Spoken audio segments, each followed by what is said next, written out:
In the conversation that we are having today, we are going to be concentrating on AMC, the behavior of short positions, and the emerging indicators that institutions are modifying their approach rather than quitting the trade. The statement that was given by Samuel Clemens, coupled with a screenshot that was widely disseminated and immediately recognized by those who have been following the market for a certain amount of time, is one of the most interesting references. This image can be traced back to a group of assets that collectively moved together during periods of great volatility. This combination of assets was commonly referred to as the Wall Street Bets basket. In that basket were included companies such as AMC, GameStop, BlackBerry, Nokia, silver through SLV, Dogecoin, and even assets tied to cryptocurrencies such as FTT. This picture is readily recognizable to anybody who were present during the early stages of this movement, and its significance has not diminished from the time it was first shown. What is most important to take away from this is that tremendous volatility has never really gone away. Even after major catastrophes such as the bankruptcy of FTX and the cooling off of the euphoria surrounding social trading, the possibility of irrational aggressive price swings still exists. This is especially true in heavily shorted equities, such as AMC. There was never a single stock that was the exclusive focus of the basket's concept. It concerned the manner in which several positions were organized together, frequently in proportions that were comparable across organizations and businesses. It is widely believed that there are still varieties of this basket in existence today. Despite the fact that the precise weighting may be different, several of the same names continue to exhibit correlation, particularly AMC and GME. We have witnessed them moving together on multiple occasions. The association is not a random occurrence. As a result of the fact that other assets in the basket have also demonstrated comparable behavioral patterns, there are others who advocate that the structure itself has never vanished. In other words, it became less noticeable. This topic also includes the representation of silver through SLV, which is another important aspect, although we will go into further detail about that later. It is essential to point out that silver has been experiencing a great deal of volatility in recent times. As a result of this volatility, institutions have expressed worries regarding liquidity, margin requirements, and forced liquidations. In situations where there is a drain on capital, pressure increases, particularly for individuals who are handling sophisticated or leveraged positions. In light of this, we must give praise to Swiss and UBS. A significant question was brought up by the commentary that was given by Nola Pools. If UBS were to acquire Credit Suisse and inherit its exposure, which would include positions that were apparently related to AMC shorts, then why would UBS then try to acquire a significant percentage of AMC's current market capitalization? Speculation is that UBS took action to hedge against those inherited positions after becoming aware of the risk that was inherent in those positions themselves. Credit Suisse had previously owned toxic swap exposure connected to AMC and GME. Following the transfer of those positions, UBS itself was subjected to regulatory pressure, margin increases, and the requirement to restructure its holdings. What is particularly noteworthy is the fact that UBS's AMC position has, for the most part, been totally overlooked. However, mainstream financial commentary almost never acknowledges it, despite the fact that it is claimed to possess a 6% share. The headlines, on the other hand, continue to revolve almost entirely around negative narratives, speculation about the company's impending insolvency, falling fundamentals, or reasons to avoid the stock. The selective reporting in question raises problems for a great number of observers.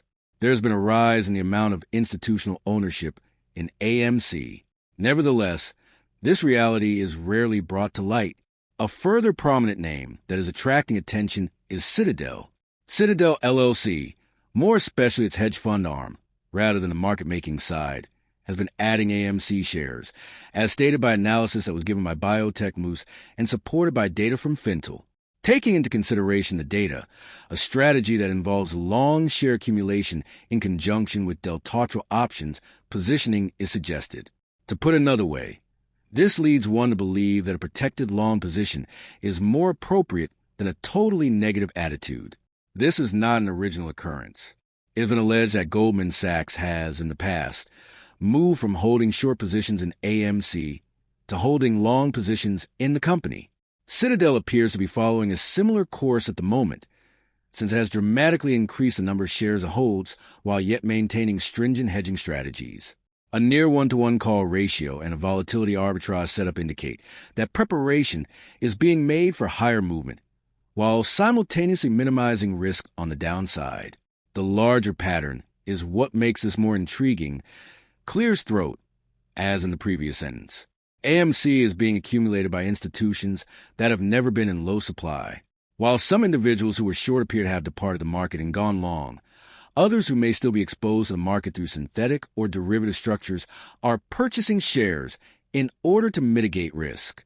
Nevertheless, this activity continues to be notably absent from coverage in mainstream media.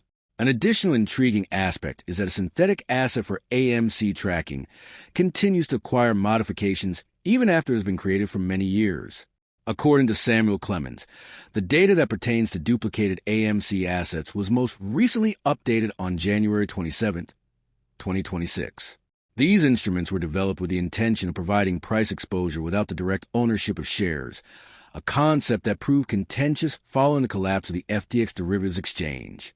Considering that these documents are constantly undergoing revisions, many people are curious about whether or not techniques of this kind are still being utilized behind the scenes. Concurrently, the price action of AMC exhibits indications of consolidation, which are then followed by attempts to rise higher, which are frequently met with fast suppression. Regardless of whether or not these moves are coincidental, they are in line with ongoing modifications that are being made behind the scenes in derivative structures and collateral management. As soon as GameStop is brought into the scene, the conversation becomes much more extensive. The commentary from Wolf of Ape Street highlighted the fact that any business that acquired AMC through debt-to-equity swaps will be acquiring the largest theater operator in the world, along with an established distribution network, prior to a significant box office cycle. When taken in conjunction with statements made by Charles Payne, which suggested that Ryan Cohen was working on something major but was not yet ready to speak publicly, this becomes a particularly interesting topic. The number of speculations concerning possible acquisitions has increased, and some names, such as eBay, have been flying around. However, these rumors have not yet been substantiated. The prospect of multi-company acquisition strategies, revenue synergies, and unorthodox deal structures are some of the topics that have been brought up in public discourse. As a result, AMC is brought back into the discussion, which is particularly significant when considering the previous speculation over potential collaborations or mergers between AMC and GME. A number of people believe that the two businesses are complementary to one another from a strategic point of view. People frequently use the phrase operationally strong but capital constrained to describe AMC. GameStop, on the other hand, has large financial reserves while simultaneously working to further define its business strategy.